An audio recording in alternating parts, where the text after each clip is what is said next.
Sino a sus futuros arquitectos, ¿no? A los alumnos, a quienes también siempre está invitándolos a que se lleguen a su sede ahora que estamos entregándole casa tan linda, que bueno, que la conozcan. Lo que vamos a hacer ahora específicamente es, bueno, conocer quiénes son los ganadores. Para eso contamos con la presencia de uno de nuestros jurados.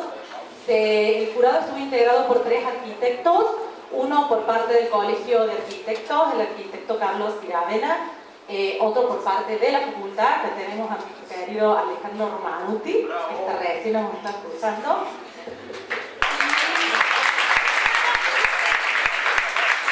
Y un tercer arquitecto también, que conoce mucho de fotografía, muchos de ustedes lo conocen, que es el arquitecto Gonzalo Viramontes. Bueno, los 3 con muchísima generosidad se reunieron, no fue fácil, pero bueno, llegaron a una conclusión y bueno, establecieron el orden de ganadores. Vamos a nombrar 7 menciones. Primero, sabemos cuáles son las fotos, ahora lo más democrático, o sea, lo más abierta a ustedes posible, vamos a tratar que saber conocer los nombres de las fotos y con eso vamos a ir abriendo los sobres donde están los datos de las personas que no las conocemos. El jurado nunca estuvo en contacto con esa información, así que ahora vamos a saber quiénes son. Entonces vamos a nombrar primero las 7 menciones y después sí los 3 primeros premios que, bueno, se llevan un sobrecito con plata. Bueno, exacto. Ahora lo que vamos a hacer es el anuncio de quiénes son los ganadores y los invitamos a todos a nuestra querida casa del colegio en la Avenida 40, que estamos de vuelta ahí, este martes, que vamos a tener una pequeña charla a cargo de acá como cierre del arquitecto terreno, y ahí vamos a aprovechar a dar los premios y también los certificados a los participantes. Bueno, ¿querés que hable en nombre del jurado? La idea es que nombremos y vamos abriendo los sobres, así también leemos el nombre de quiénes son los ganadores. Bueno, primero agradecerle por haberme convocado, nos trataron re bien, con unos ricos cafecitos y factura, y realmente fue una linda conversación alrededor de la fotografía. El significado del Bauhaus fue muy enriquecedor para los tres del jurado. Hubo ahí negociaciones, ¿no es cierto? Pero llegamos, creo a buen puerto. Y como dijo alguna vez un querido profesor de hace muchos años, dice, cuando uno emite un fallo, falla. Así que bueno, esta es nuestra visión, pero bueno, podría ser otra, pero es lo mejor que pudimos hacer. Las 7 menciones no tienen un orden de mérito. Bueno, así que las voy a ir nombrando. La idea también de estas 7 menciones y estos 3 premios es porque, bueno, van a quedar expuestos en el colegio, aprovechando también que viene la celebración del Día de los Museos y el colegio participa y está abierto para que también, bueno, sean expuestos en la sede del colegio. Bueno, entonces las 7 menciones son sobre elevadas, se llama uno de ellas, que es sobre el recibo número 2.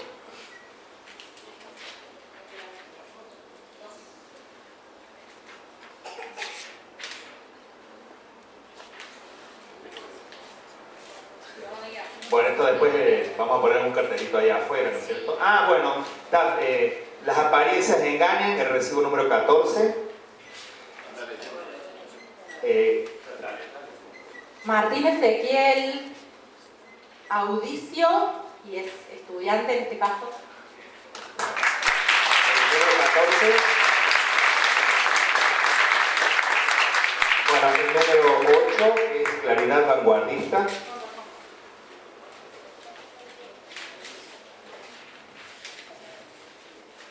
¿Cuál es el 14? El 14. El alumno, por lo que veo, Lorenzo Ángel.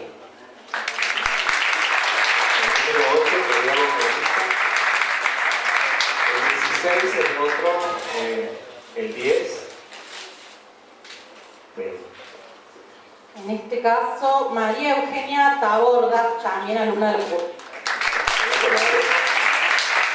El número 16 se llama Sinergia, la fotografía.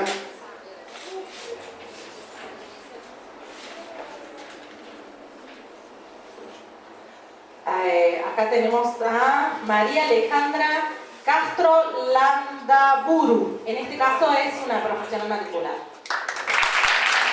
El número 10, la fotografía se llama Intervención, el número 10. El 10. Queréis ir buscando el número 7 y el número 12. Bueno, el 10, Intervención.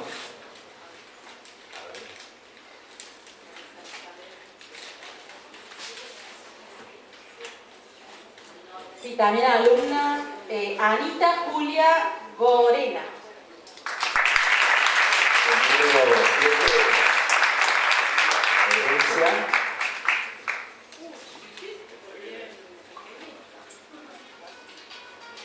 También alumno Andrés Formeso. El último, el número 12, Momento 18-17, se llama el número 12. Creo que ya lo habéis separado, puede ser. Ya lo habíamos... ya están todos entonces. Las menciones. Bueno, pasa. ¿Hay alguien de los mencionados presentes?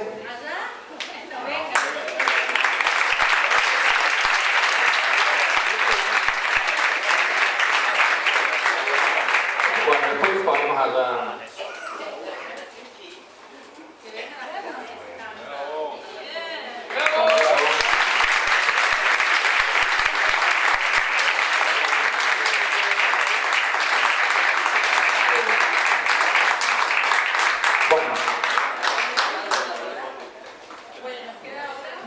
vamos a los premios. Bueno, vamos a empezar por el tercer premio. El tercer premio, es el número 20. El nombre de las fotografías es La Bauhaus, un movimiento que llegó para quedarse. Y su autor o autora.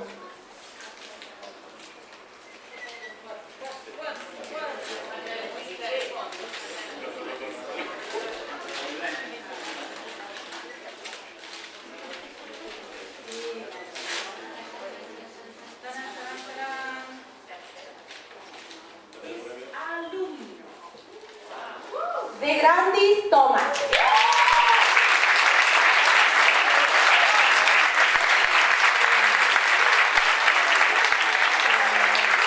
Voy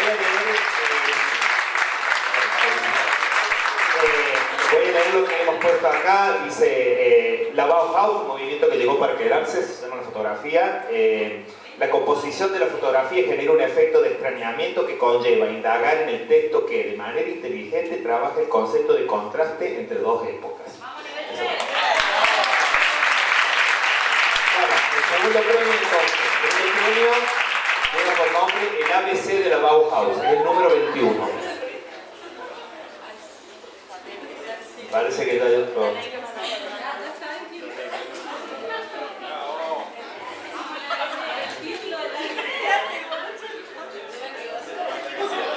El ABC de la Bauhaus. Voy leyendo lo que puse. La fotografía refleja el atractivo formal del edificio, poniendo énfasis en la relación de la arquitectura como conformadora del espacio urbano.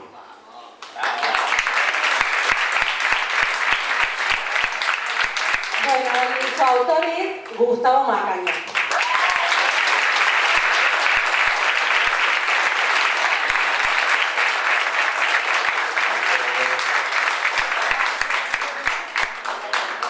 Bueno, vamos con el primero. Es el sobre número 19 y el nombre de la fotografía es Mondo. Lo que vimos, pusimos que bueno, la fotografía traslada al espectador a una situación de época. Perdón. La fotografía traslada al espectador a una situación de época de búsqueda e innovación mediante una interesante interacción de producción, idea y calidad. Fotografía.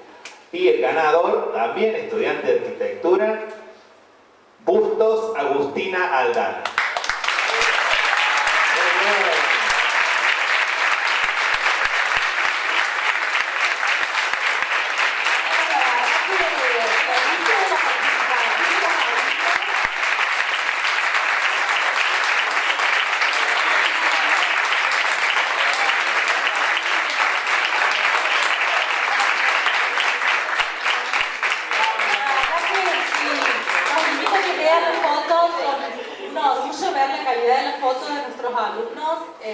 Un placer. Muchas de sus fotos también han sido elegidas por sus compañeros que vía Instagram han votado, así que para que veas que no fue tan fallo el fallo, también han recibido. Así que bueno, gracias. Bueno, yo simplemente agradecerle a los organizadores tanto del concurso como de este gran evento y esta actividad con la conmemoración de los 100 años de los Bauhaus, a los jurados, a Ale, a Gonzalo, a Carlos Seravenga también. Y bueno, invitarlos a todos a la sede del Colegio de Arquitectos este martes para poder disfrutar de la charla de Cristian y hacer el comentario de que este año nosotros como Colegio de Arquitectos estamos intentando tener una instalación un poco más importante en la sociedad. Hemos gestionado que con esta nueva sede que tenemos en la Avenida 40 participaremos de lo que es la Noche de los Museos. Y vamos a tener abierta la sede del colegio durante esa actividad con la muestra de fotografías, esta que estamos haciendo, y una muestra de croquis sobre el ejercicio profesional de los arquitectos que va a estar abierta durante ese día. Así que, bueno, es una acción que tenemos pensado y que nos gustaría que todos puedan acompañarnos, así que estamos muy contentos por compartir con la facultad esta actividad y, bueno, invitarlos para que nos acompañen en esa jornada. Así que, bueno, muchas gracias a todos.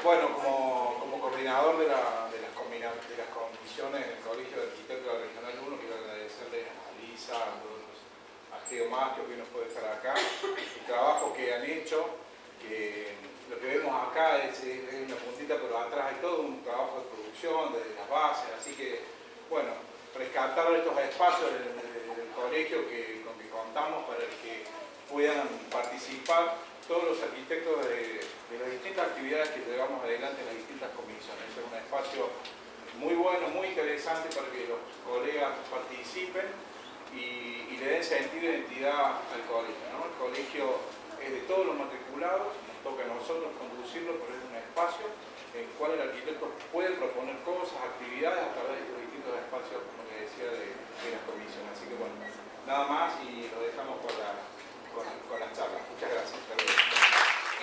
Mi presentación tiene realmente dos partes. En la primera voy a voy a invitar a dar una mirada al interior de cómo funcionan las cosas en Alemania. Voy a mostrar la arquitectura, pero no voy a hablar de arquitectura, sino que voy a hablar de urbanismo, que es otra cosa de lo de nosotros. Y en la segunda parte voy a hacer, por supuesto que no voy a ser tan irreverente de querer dar el comentario final, sino que solamente desde mi punto de vista voy a decir algunas cosas con respecto al aniversario y también considerando lo que hemos visto hoy y también ayer.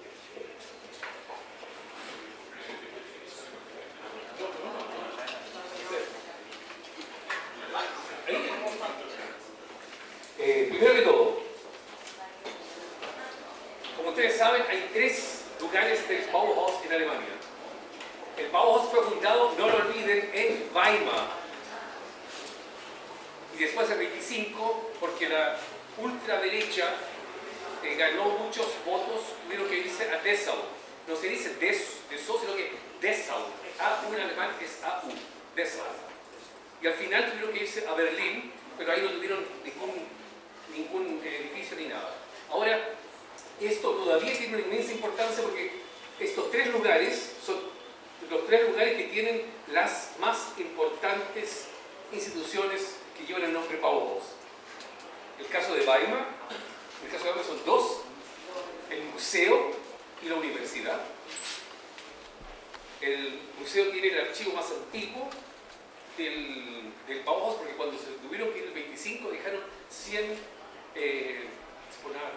objetos de exposición. En Dessau existe el edificio que muchos de ustedes ya conocen, y ahí está la fundación Bauhaus Dessau, que tiene otro perfil al cual ya me voy a referir brevemente. Y al final está en Berlín el archivo Bauhaus Archiv, que tiene otra función y que en realidad en Berlín apenas no se puede hablar de una verdadera actividad creativa de Bauhaus en Berlín, era el descuento prácticamente. Sin embargo, hay un museo muy importante, un archivo muy importante. Cuando se decide, cuando empezamos a discutir en Alemania, los políticos, no solamente los académicos, el aniversario estaba claro de que algo tenía que pasar. En Weimar, por ejemplo, había un museo que era una vergüenza.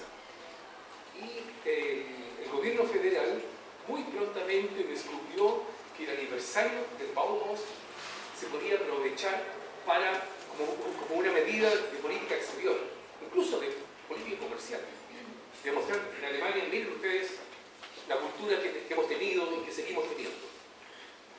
Y por supuesto que los artistas, intelectuales, gente de la arquitectura, del urbanismo, se alegraron de que el gobierno federal le diera tanta importancia, más aún porque el gobierno federal puso una cantidad inmensa, creo que 100 millones de euros, para celebrar, y una parte importante de esto se destinó a construir museos o a ampliar museos en Weimar, Dessau y Berlín.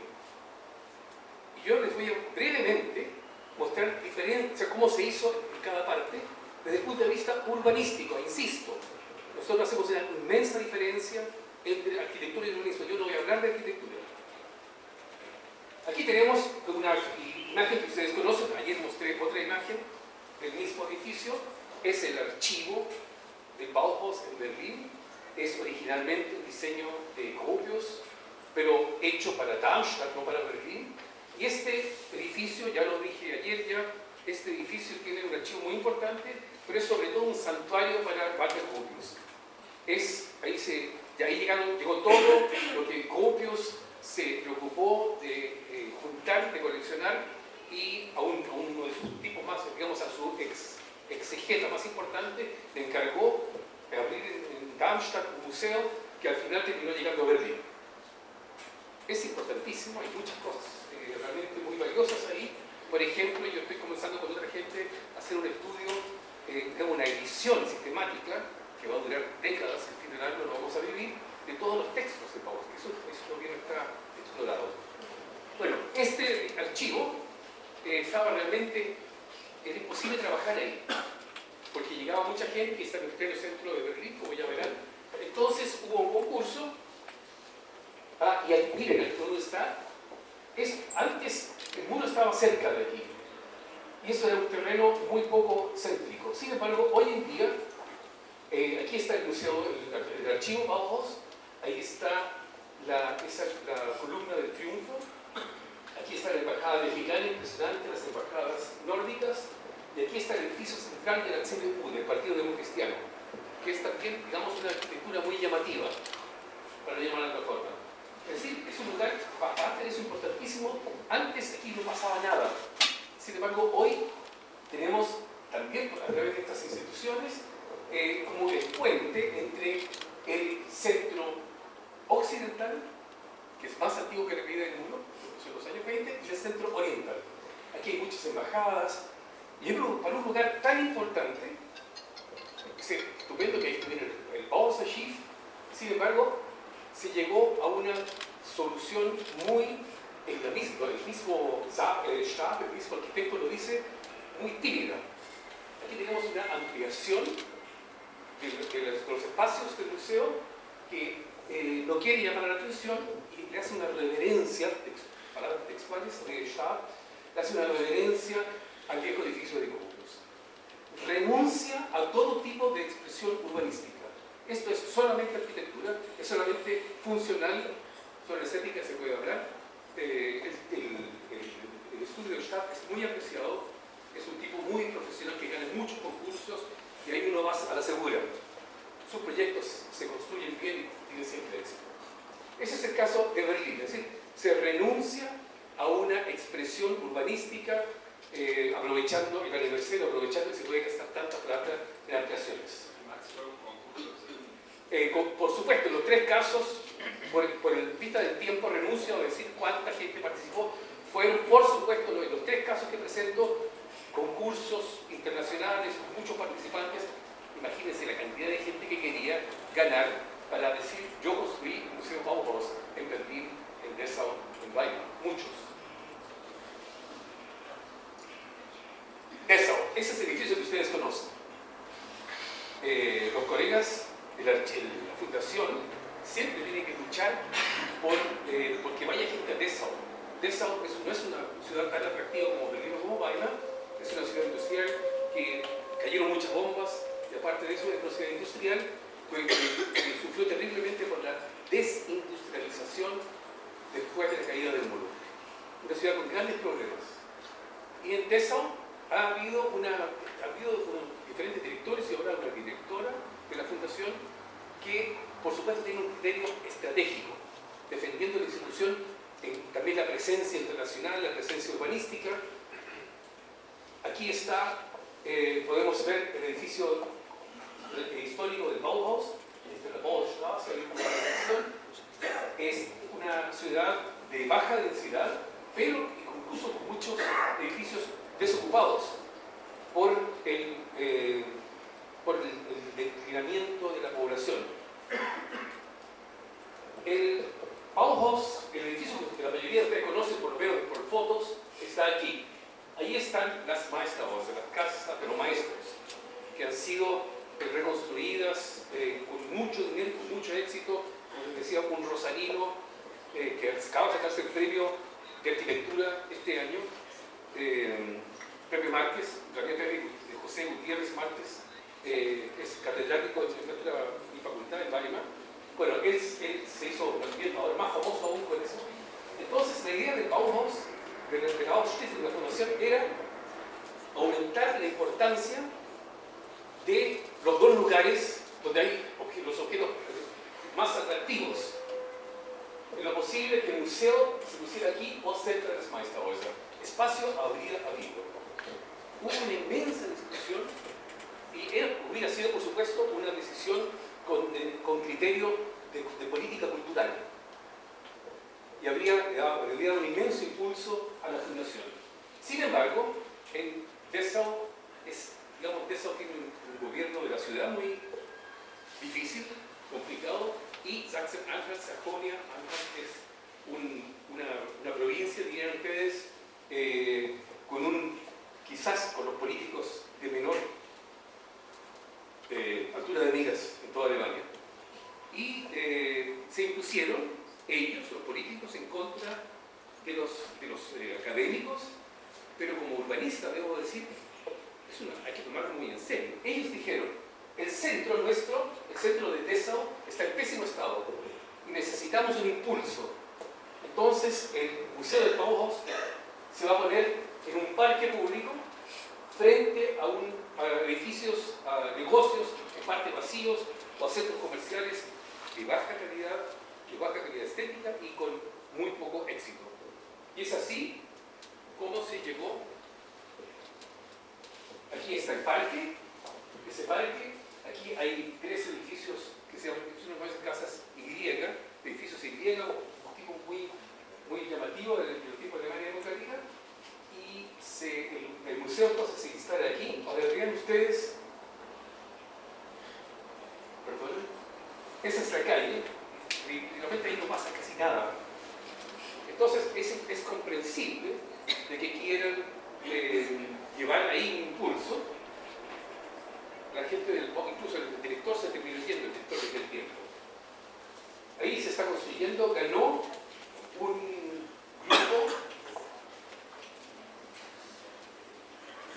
el nombre ya va a salir ya, son españoles con una alemana, arquitectos jóvenes. Hubo 2 primeros premios. Y yo no voy a hablar aquí de bonito o feo, por eso solamente hubo una inmensa discusión, carcajadas, risotadas,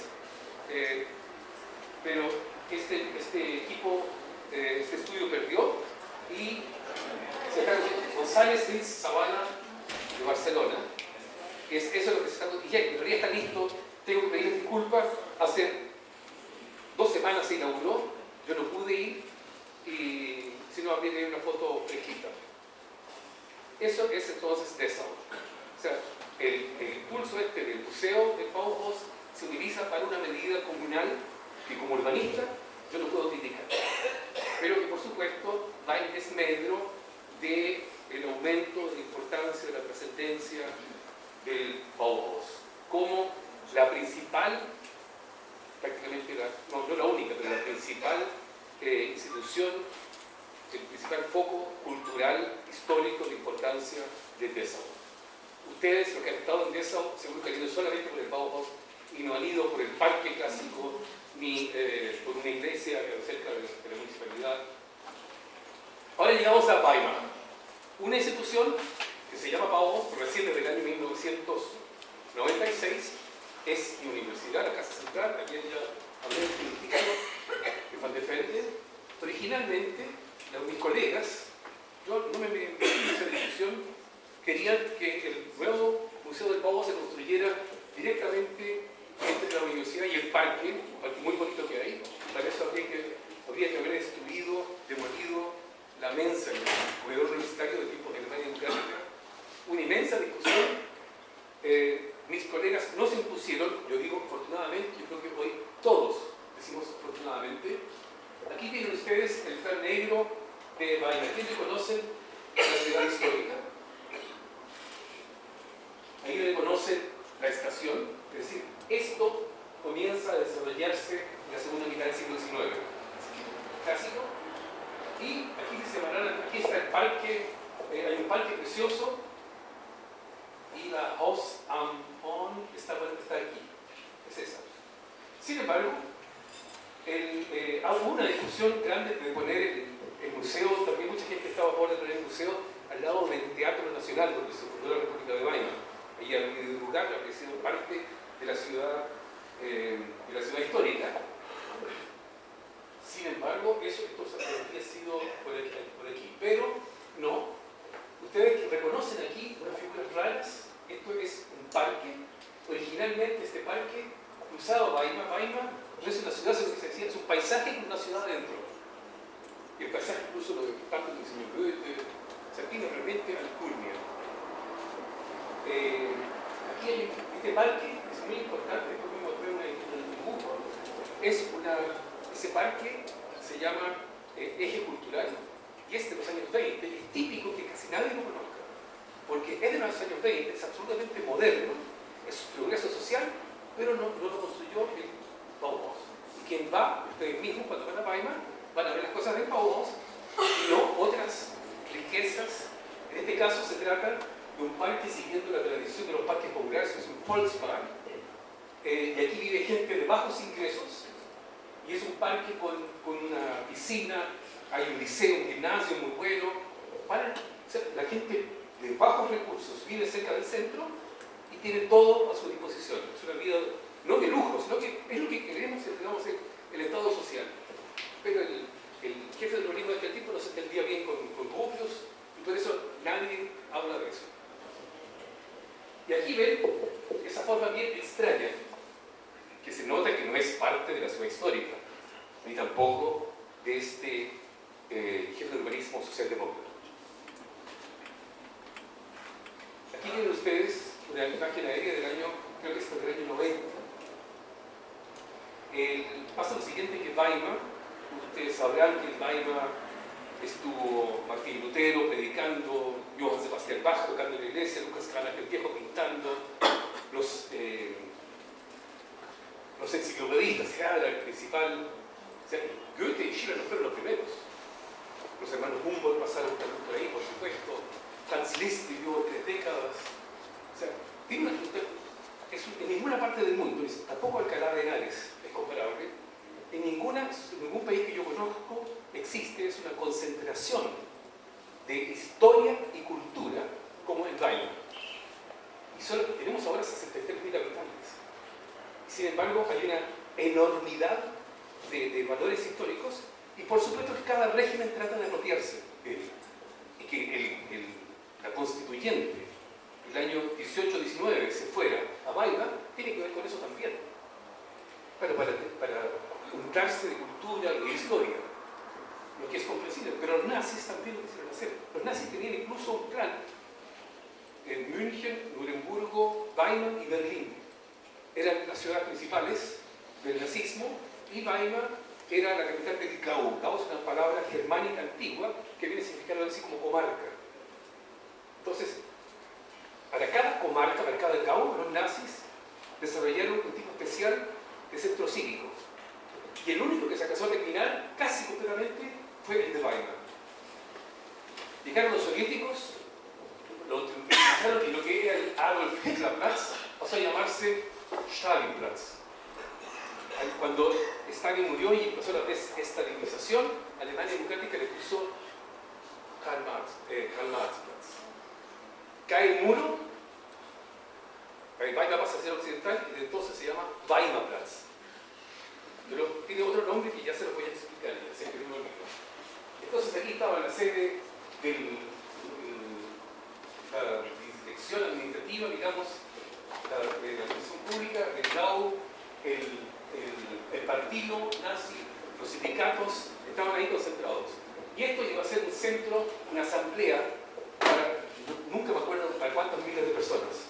Eso es lo único que no pasaron a terminar. Vean ustedes aquí esta calle. Para hacer eso hubo que devolver mucho, yo lo voy a mostrar ya, y se construyó aquí una calle nazi. Cuando yo paso por ahí con colegas, incluso con colegas alemanes, en el punto de cuando es cierto, la mayoría de 1800, exacto 1800. Y otros que la Alemania práctica era postmoderna. No, esto del año 38, 39, 40, para los arios que fueron desplazados cuando se construyó eso. Miren ustedes este bloque blanco. Ese es el Museo Bauhaus. Es toda una decisión, es un desafío. Ese museo, muchos dijeron, pero ¿cómo es posible ese barrio nazi? Justamente de eso se trata. Pasaron casi 3 décadas entre la caída del muro y nosotros, Alemania Federal de hoy, no fuimos capaces de transformar ese barrio.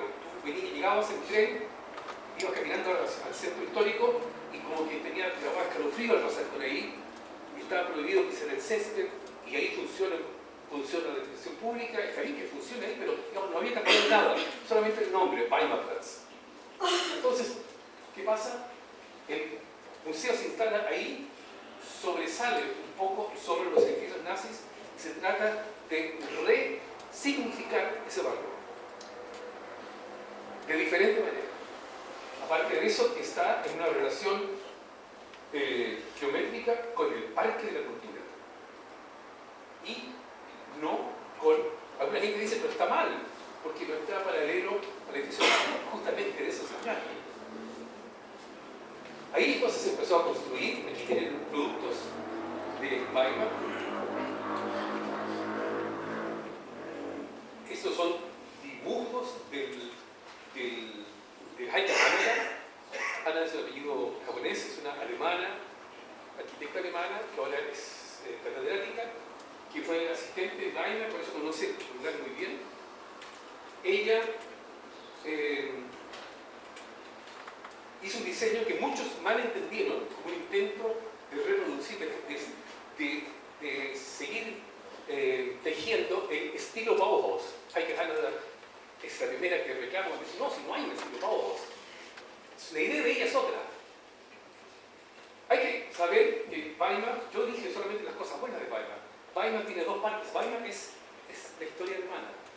Están cosas de las que todos podemos estar orgullosos, pero detrás del cerro está Buchenwald. Dentro de la Alemania de hoy es el campo de concentración mayor que hubo. En ese campo de concentración no se ve, está detrás del cerro.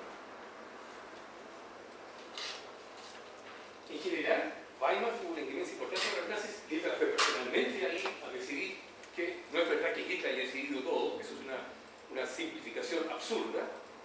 Estamos repitiendo siempre en realidad el discurso de Hitler cuando decimos Hitler decidió tal cosa, y hay historias absurdas que dicen de que todo ocurrió porque Hitler no lo aceptaron en la escuela de diseño, en la escuela de dibujo.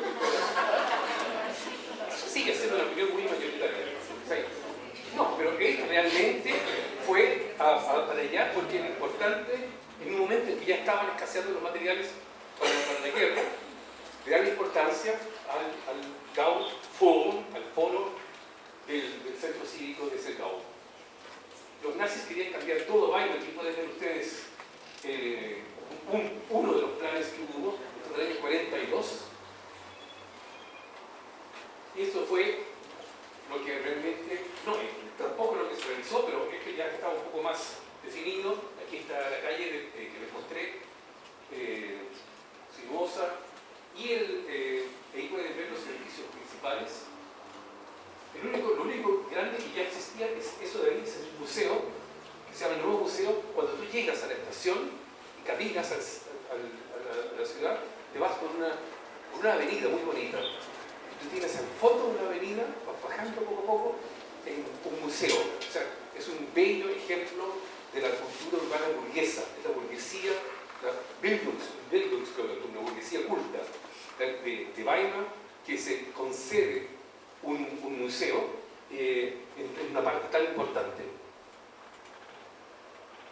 Aquí pueden ver mejor la situación, aquí está ese museo del que hablaba, pero el resto eran, y para instalar, para construir, hubo que destruir muchas casas viejas y destruir el parque que juntaba el parque de Elm al occidente y el parque, el eje cultural. Aquí ven el edificio del museo de 1860 y tanto, y ahí alcanzan a ver la plaza, prácticamente un parque.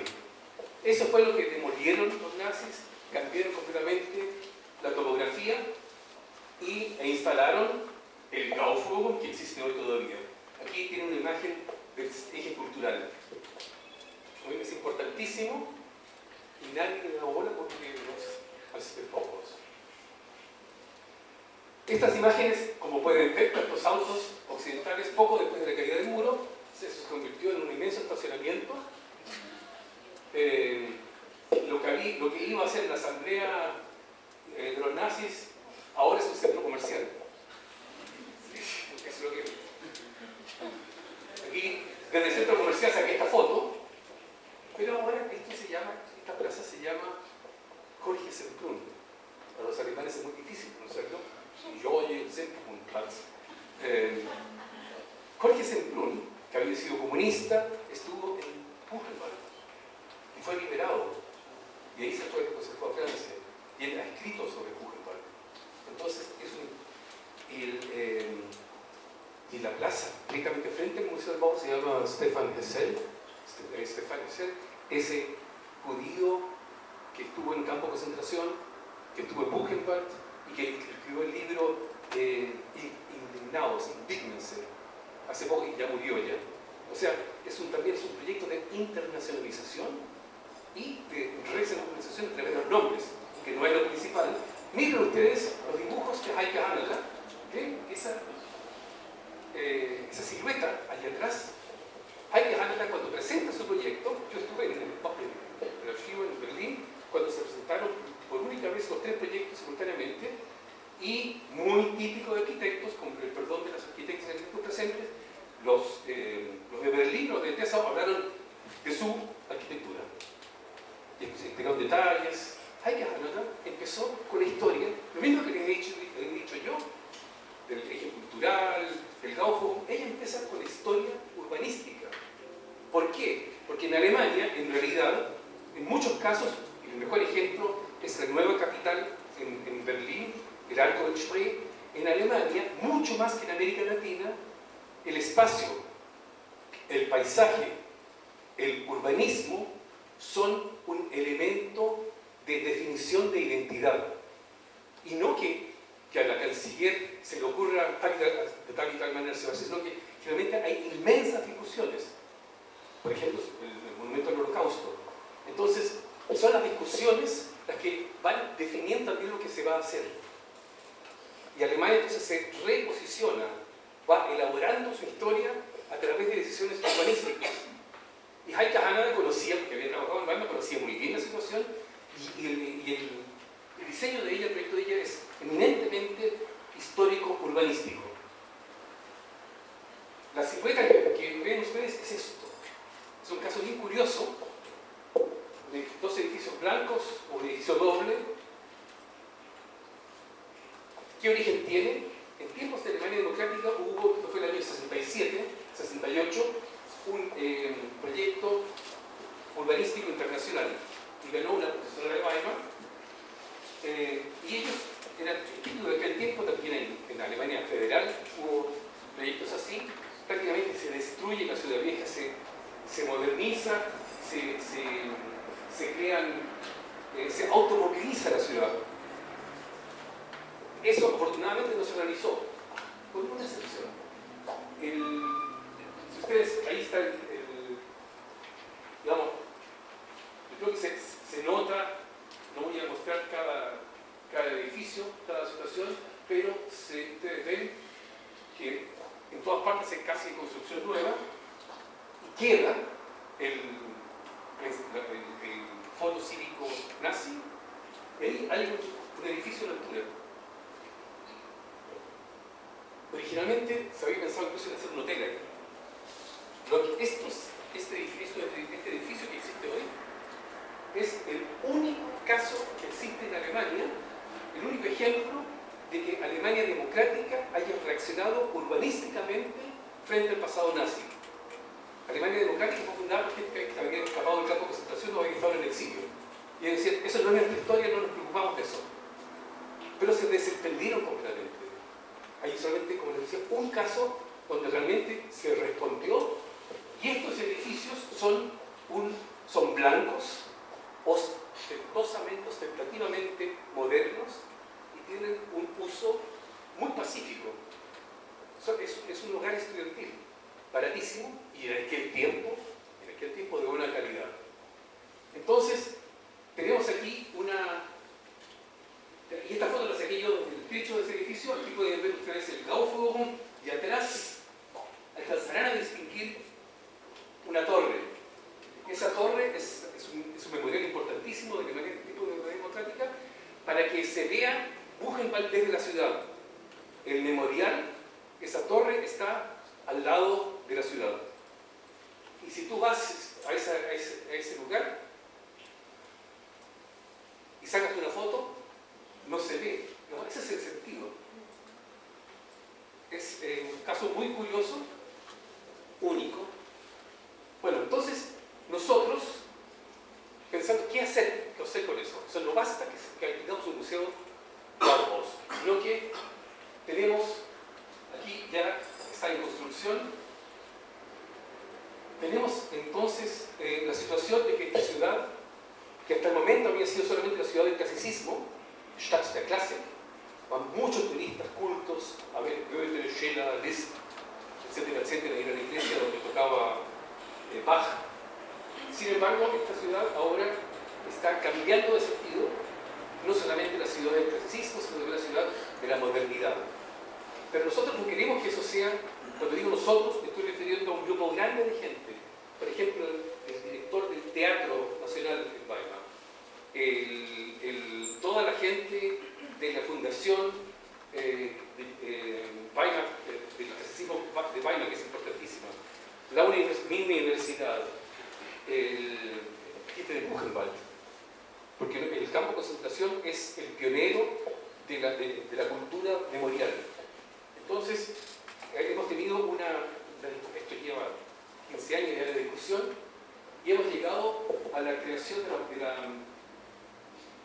hay una concepción, hay un proyecto, digamos, de resignificación de Weimar, y hablamos de la topografía de la modernidad, utilizando el término de topografía, tomándolo de Berlín, de la topografía del terror, construyendo, o sea, con lo que hay, construyendo una situación que demuestre la continuidad de las estructuras.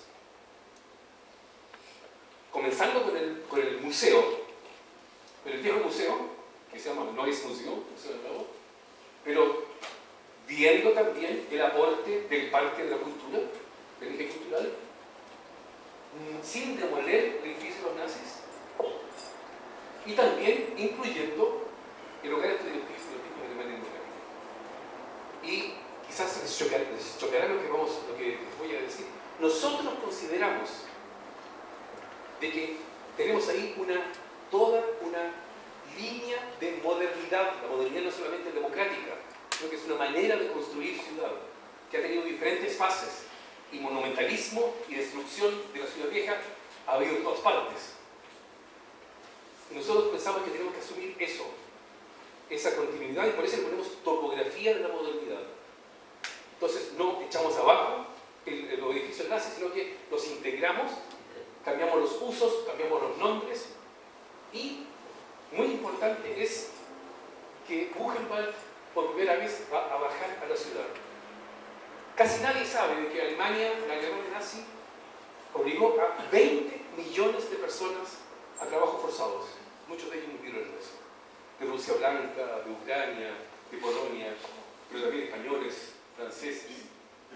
Bueno, y la gente de Buchenwald hizo sin fondos adicionales una exposición, y ahora esa exposición se va a instalar en una de las alas del foro nazi, o sea, para aumentar la resignificación. Aparte de eso, que por supuesto que hay una posibilidad de informarse sobre la historia de esa construcción nazi.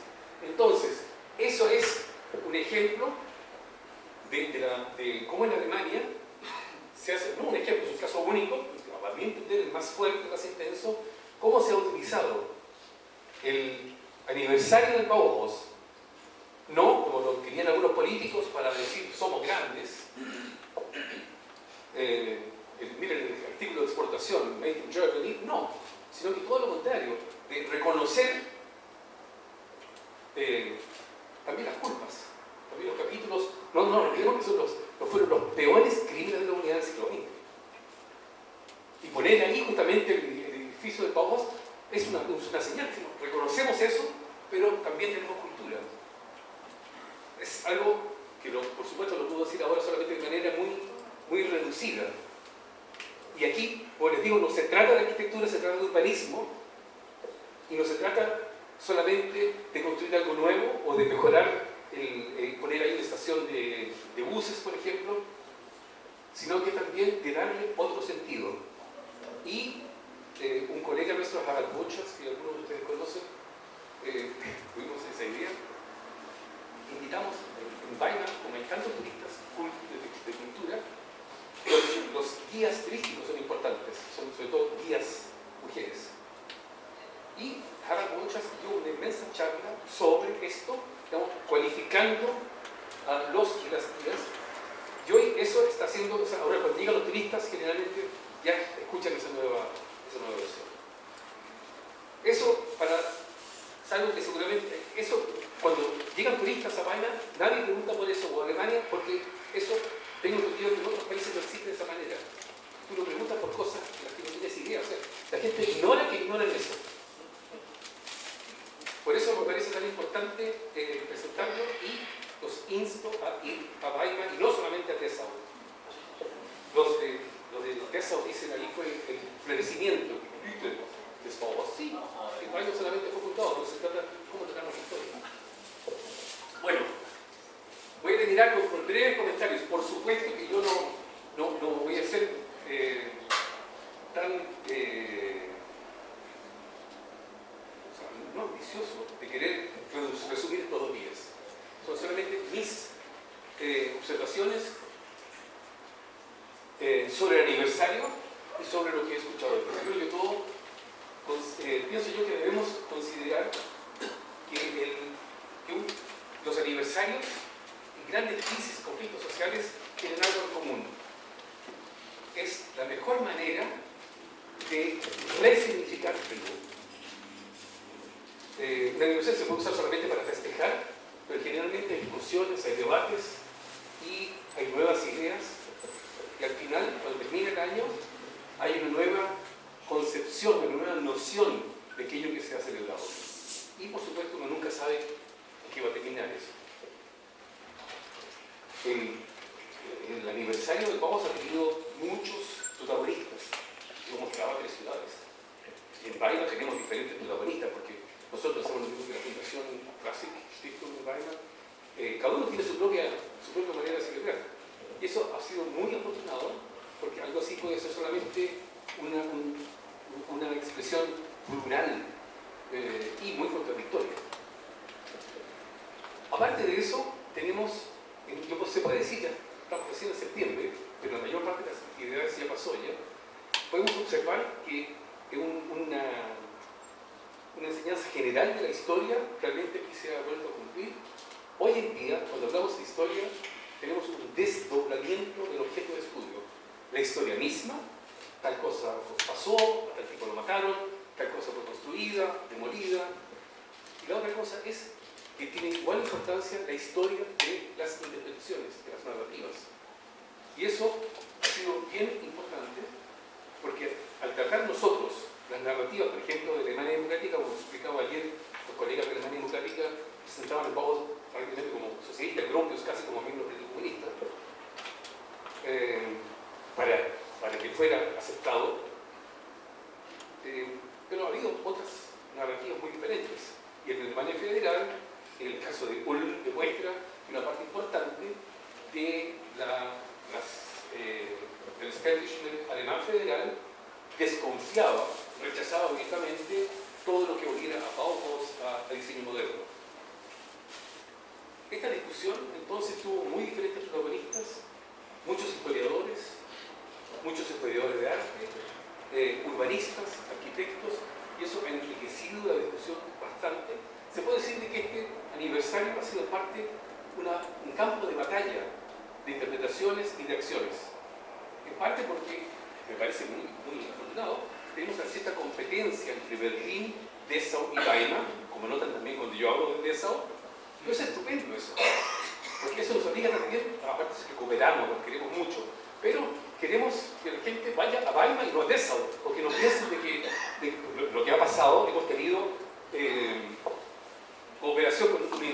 países y muy orgullosos, y lo hemos visto que después han presentado imágenes de eso.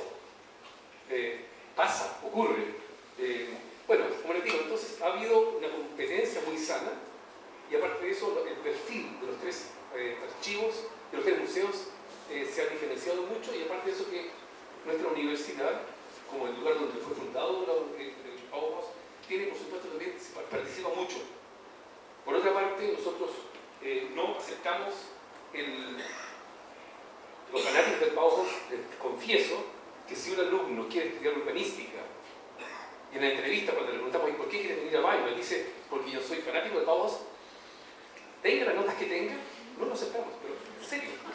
O sea, no queremos a esa gente, sino que, digamos, lo mínimo es por lo menos una precaución, no una sobreinterpretación. Aparte de que nosotros no practicamos el Bauhaus, pero ya voy a llegar a eso ya. ¿Qué ha significado el aniversario? Hemos contextualizado, se puede decir de manera general, aunque tenemos recién en septiembre. Está claro incluso en la prensa, lo que aquí sería La Nación, Clarín, página 12, es claro, hay que contextualizar el Bauhaus. Es parte de lo que decía yo ayer, parte de un movimiento mucho más amplio. Es aunque no todos lo expresan así, el Bauhaus es un muy buen ejemplo de la contradictoria historia del progreso. Nada más y nada menos. Todo un símbolo del progreso, pero un símbolo muy contradictorio. Pero lo entendemos, o sea, lo estamos historizando. No podemos esperar de que Gropius se haya cansado en el cambio climático. Por supuesto que no.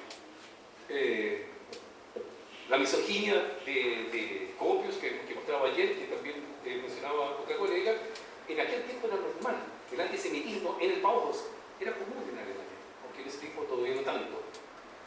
O sea, eso, por supuesto, no podemos exigir del Bauhaus del año 19 o 23 que tuvieran nuestras ideas. Sin embargo, hay aspectos que yo pienso que hay que considerar, y no solamente yo, que hay que considerar cuando vemos al Bauhaus como un ejemplo.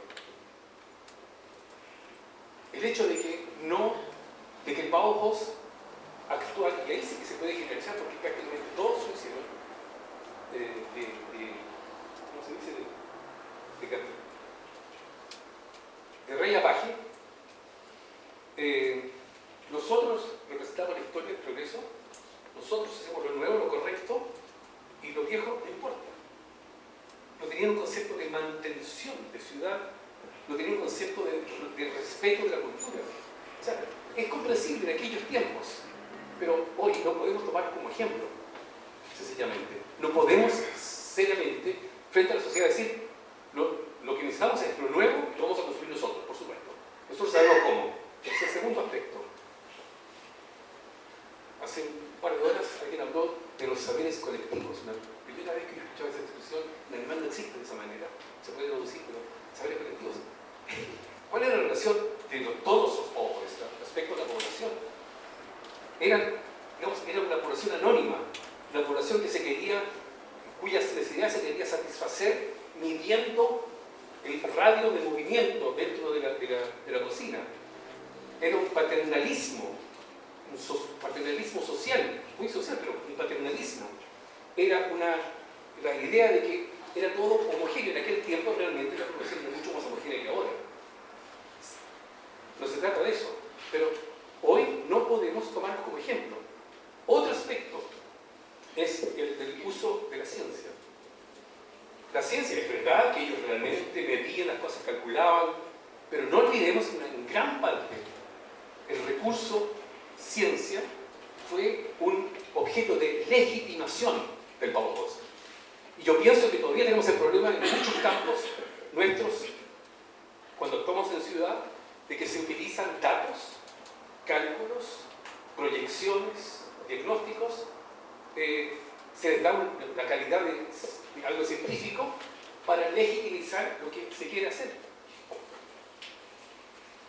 Y el caso del Bauhaus y Alemania Democrática, como mostraba yo ayer, también nos hace preguntarnos de qué ciencia y de qué lógica estamos hablando, de qué racionalidad.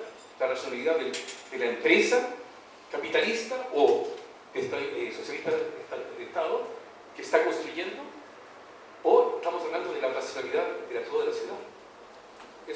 ayer, no lo voy a seguir enumerando. Quiero decir que ha habido sobre todo un desencanto.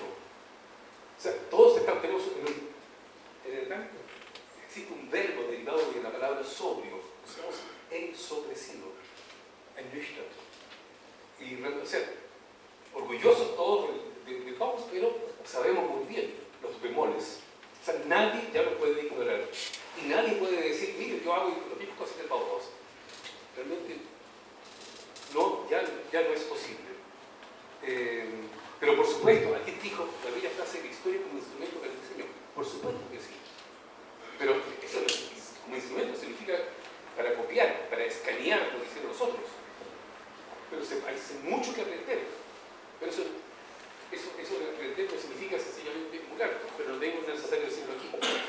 Otra cosa es bien curiosa, el Bauhaus que decía no hay patrimonio, somos lo nuevo, lo correcto, y ahora ellos mismos son patrimonio. Es algo bien concreto, porque estamos defendiendo, ayer mostraba el caso del constructivismo en Ekaterimburgo, estamos defendiendo ese patrimonio, y es caro hacerlo, y como siempre, por eso es tan importante lo que hizo José Gutiérrez Márquez, de no decir sencillamente reconstruimos, como si fuera posible reconstruir, sino que hay una postura mucho más modesta y magistral. Estamos discutiendo cómo tratar el patrimonio moderno. Y por supuesto que la prensa de derecha se encabrita cuando alguien quiere poner bajo protección a un edificio industrializado, hecho a paneles, en Alemania y Hungría. Porque siguen pensando solamente en lo bonito, lo que ellos consideran bonito, tiene el derecho a ser patrimonio. Pero eso aquí no tengo que explicar.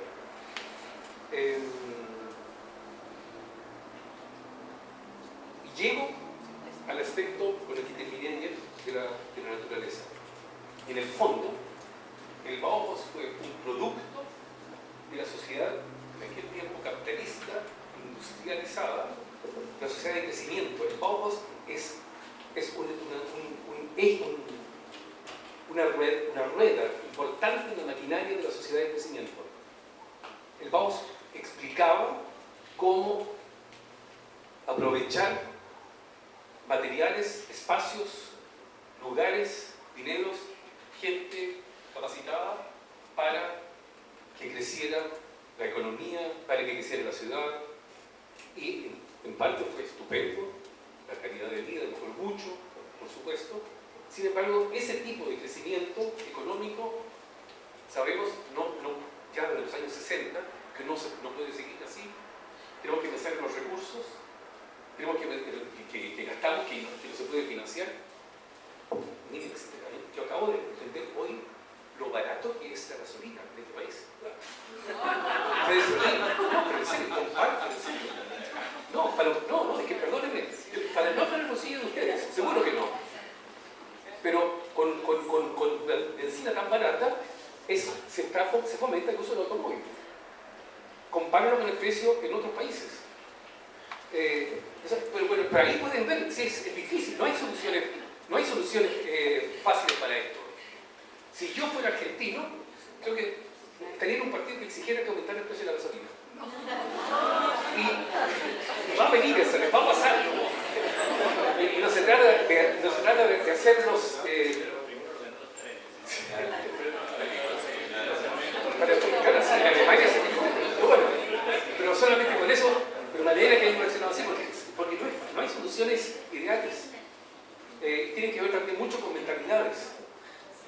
Y yo pienso que en la Facultad de Arquitectura, en Córdoba, tanto como en Berlín, tenemos la tendencia a pensar sobre todo en el crecimiento.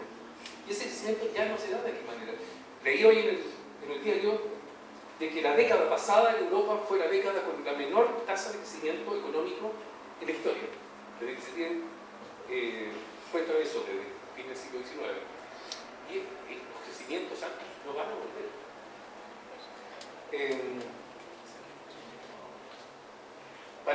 Para finalizar, lo importante del Bauhaus, el hecho de que todavía hablemos del Bauhaus, no se debe a la genialidad del diseño de un Gropius, de Hannes Mayer y de Mies van der Rohe y de los otros y otras, de las pocas otras, sino que se debe a que ellos supieron desarrollar soluciones para el desarrollo de las sociedades en aquel momento, para utilizar los nuevos avances tecnológicos, científicos, sobre todo en relación a la industrialización. Es por eso que lo que se hizo en Weimar, en Dessau, en los años 20, a las pocas décadas pudo ser utilizado en otra parte, también en Argentina. Es decir, en ese tiempo fueron pioneros. Y aparte de eso, no olvidemos que ellos fueron los que realmente renovaron la manera en que se educa a diseñadoras, a diseñadores, acorde a las nuevas necesidades. Yo les pregunto hoy en día, ¿cuáles son los nuevos potenciales y cuáles son las nuevas necesidades sociales? En aquel tiempo se hablaba del problema habitacional, que lo tenemos aquí como lo escuchamos hoy, por supuesto. No, ayer fue. Antes, pienso yo, de utilizar diseños que nos recuerden el Bauhaus, tenemos que pensar cuáles son los desafíos, cuáles son los problemas de la comunidad hoy en día. Y, por otra parte, cuáles son los potenciales que nos ofrece la ciencia, la economía, el saber de los seres humanos, la cultura política. Y no voy a poner yo a enumerar todas las cosas, yo solamente, podríamos, por ejemplo, algunos podrían ponerse de acuerdo en que es el problema del clima. Que en Alemania Rancagua, creo que hoy esta mañana se decidió gastar una cantidad increíble de dinero para agilizar el cambio energético. Claro, también, por supuesto, hecho como un negocio, pero eso es un tema muy candente. No es solamente que Greta nos manipula a todos, pero sigue habiendo, por ejemplo, injusticia social. Y para nosotros urbanistas es importantísimo. La injusticia social en gran parte tiene una dimensión espacial. ¿Y qué hacemos? Y esa injusticia social que se da también en el caso, por ejemplo, de los parajes que van perdiendo habitantes, que es dramático en Alemania. Aquí no lo tienen de tal forma. O sea, pero hay una serie de problemas sociales que aún tantos años después de la revolución industrial, de la segunda revolución industrial, todavía no solucionamos. Y yo creo que ahí ya sería posible ponernos de acuerdo en un círculo así. Pero el siguiente paso es pensar cuáles son los potenciales. Por supuesto, eso tiene que ver también con política, ¿verdad? Es decir, hacer una política redistributiva, a largo plazo, etcétera, etcétera. Pero también hay efectos técnicos, tecnológicos, que a mí me son un problema porque ya no es mi generación. La digitalización.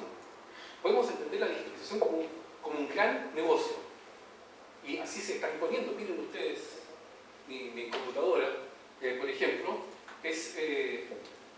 pero ¿hasta qué punto esa digitalización ofrece a largo plazo ventajas que una universidad que no piense en el lucro, sino que en el desarrollo social pueda ella pueda preocuparse para innovar? ¿Hasta qué punto le dejamos la digitalización a Apple y a otras empresas? ¿Hasta qué punto tomamos en las universidades, por ejemplo, la iniciativa para utilizar esos recursos a largo plazo? Y por otra parte, ¿quién más, sino las universidades y una parte de la opinión pública, del espectro político, se van a preocupar de los peligros que se combinan con la digitalización? El hecho de que seamos completamente transparentes, que se nos pueda manipular. Yo pienso de que, aunque no es mi tema, yo podría entiendo mucho más de la producción industrial de paneles, sin ser ingeniero, que de digitalización. Por eso me es desagradable decirlo, me deja inseguro, pero yo pienso de que es lo que hace 100 años era los potenciales que todavía ofrecía la industrialización, que en América Latina, pocas décadas más tarde también se utilizó, bajo gobiernos parlamentarios democráticos, bajo dictaduras. Bueno, hoy en día pienso yo que tenemos que preguntarnos qué es, digamos, qué nos trae, qué nos ofrece y con qué nos amenaza la digitalización. Yo no tengo respuesta. Son sobre todo los jóvenes que pienso yo que lo van a saber preocuparse del tema como gente, como profesionales y también como personas. Esta es una universidad pública. Las universidades públicas le dan mucha más importancia que las universidades privadas a la preparación de alumnas y alumnos que piensen también en el bien común. Y no solamente en el lucro de quien te da el contrato para que construyas o diseñes tal cosa. Yo pienso que hay una inmensa tarea.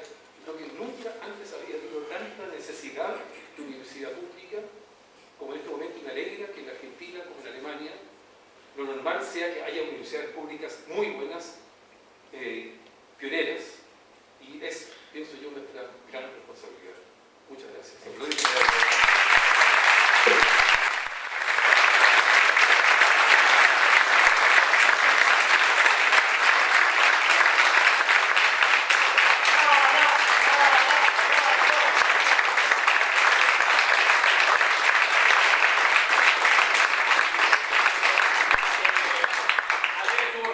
También acá participando del taller de gestión, así que bueno, eso es un gusto siempre ver, porque creo que esta casa tiene que tener espacio para todos los que nos ayudaron a hoy a facilitarle a los alumnos, digamos, y bueno, y sobre todo agradecer, como dije al principio, el enganche en esta propuesta que no era convencional, ¿no? Hubiese sido como mucho más fácil organizar un congreso con ponencia. En eso tengo que agradecer a la Secretaría de Investigación que nos ayudó a entrar dentro de la estructura de la facultad.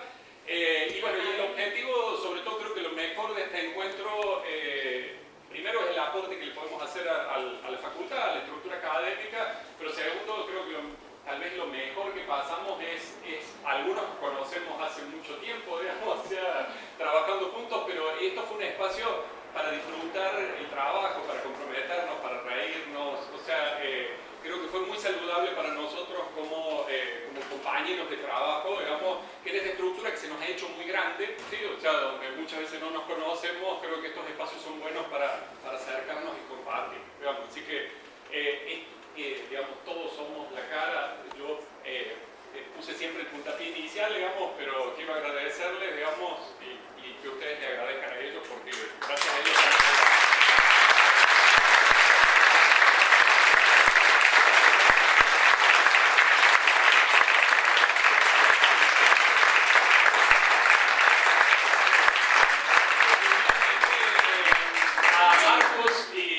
Max, que se vino una semana exclusivamente.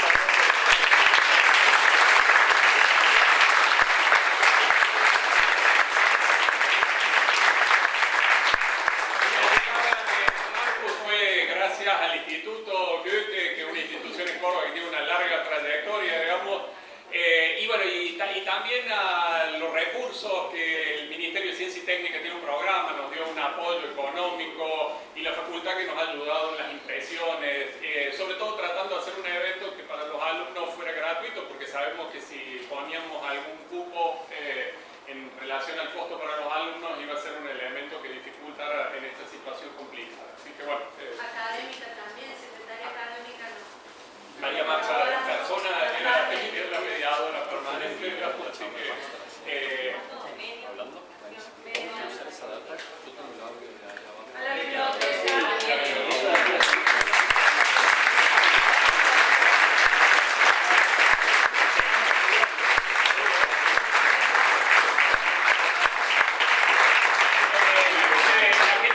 Que la hemos vuelto loca, digamos, en las posiciones. Gracias por...